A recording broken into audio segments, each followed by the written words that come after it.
one of the topics that was pretty controversial, we discussed it on the Big Ten Live show on Monday a lot on both the panels. I think it came up, and some of our friends, especially SEC friends, enjoy bringing this up sometimes.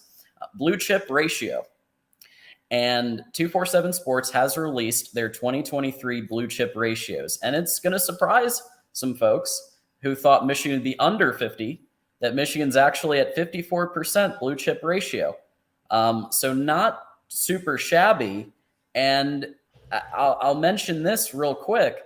So if we're talking about the national championship, there's 3 schools, Clemson 2016, FSU 2013, and Auburn 2020, who all had a lower blue chip ratio than 54%. However, they also had generational quarterback play. And we've talked about this, Mark, in the past.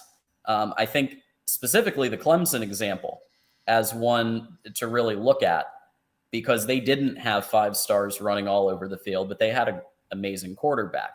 And that we kind of talked about that as their path. So what do you make of blue chip ratio and Michigan's spot in that? So I am a big believer in recruiting rankings as a whole, the volume of the ranking. Not, we can all, we can sit here for the next 5 or 6 hours plus and pick through all the aberrations. Absolutely. So don't throw me a bunch of names of players that turned out to be busts who were 5 stars, or JJ Watts who were not recruited 2 stars going to a MAC school who turned out to be Hall of Fame NFL players. Yes, I understand. We are talking about 130 roughly FBS teams signing 25 players. We are looking at 3,000 players who are signed every year. So there are aberrations all over the place. But in total, it has been proven time and time again that the blue chip ratio is valid. And I believe that the recruiting rankings are more valid near the top. And as it proceeds through the rankings, especially into the 20s, the 30s, the 40s, the 50s, to separate recruiting class number 55 and number 56 versus number 62 and 63, that's where it starts to lose its validity. But up near the top where Michigan lives, it's substantial.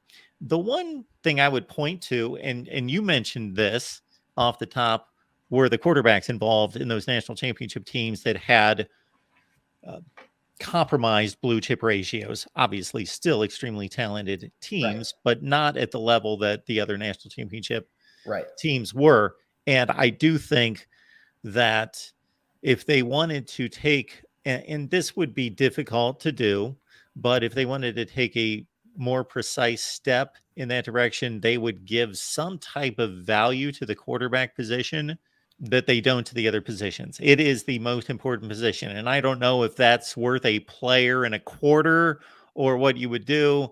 And it's not necessary, but still it would be more accurate, because if you go grab that 5-star quarterback who turns out to be a 5-star quarterback on the field, then he is worth, for as much as I like to not overplay the quarterback hand and give credit to all the other positions, the game is just played in such a way, especially today's game, that the quarterback is the most important position.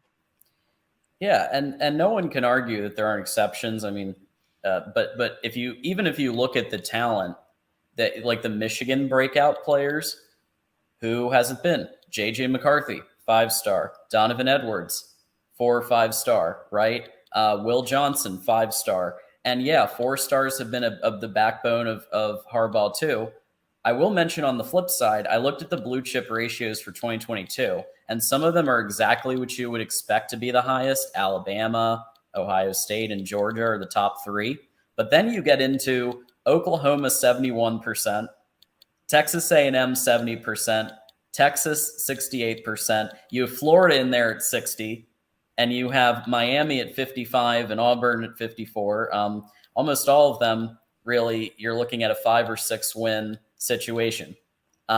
So blue chip ratio is, I think, one metric and one piece of the puzzle. But like, let's make sure we're also looking at things like, hey, what have they done the last couple of years? And I don't know, what is the track record of coaching up talent and bringing a 3 or 4 star into a 4 or 5 star mentality player? Because I think it kind of all can piece together. But yeah, you need over 50%, I think, if you're going to win a natty, which Michigan is. And so the last point that you made is where I was going to take off from, because I think it has been proven that the talent alone will not win. However, you need the talent to win. So there are tons of examples, as John just mentioned, clearly here in 2023 and going back through the years, where you can take highly recruited, talented rosters and not do anything with them, screw them up, and not win. Texas has done this for 15 years. However, you cannot coach up even a decent roster. You cannot even coach up a top 15 roster in the country and win a national championship. You may be able to get to the playoff. You could be Michigan State. You can be Washington of 2016, Michigan State of 2015. You can be that. But nobody's won a national championship. Right. You can be a TCU or Michigan State 2015 had that just absolute, I would call it a horseshoe type run in 2015. So yeah, can it happen? Sure. But then you get to the games, and listen, we know this, Michigan fans know this full well. You get to the playoffs, you get to the postseason, and then you get tested in big ways against opponents. So you know, it all kind of pieces in, and this does need to be, JJ does need to take another gear. There's no doubt about that. He has all spring. He had all spring to practice. He's going to have all fall. He's not going to have to compete for the job. So it's going to be interesting to take a look at the first couple of games of the season and see what things look like. Harbaugh did say 50-50 run and pass. Jim Harbaugh said that. We reported that on the Big Ten show on Monday, that Jim Harbaugh has said it's going to be a 50-50 split. He said last year it was a 60% run, 40% pass is his estimation.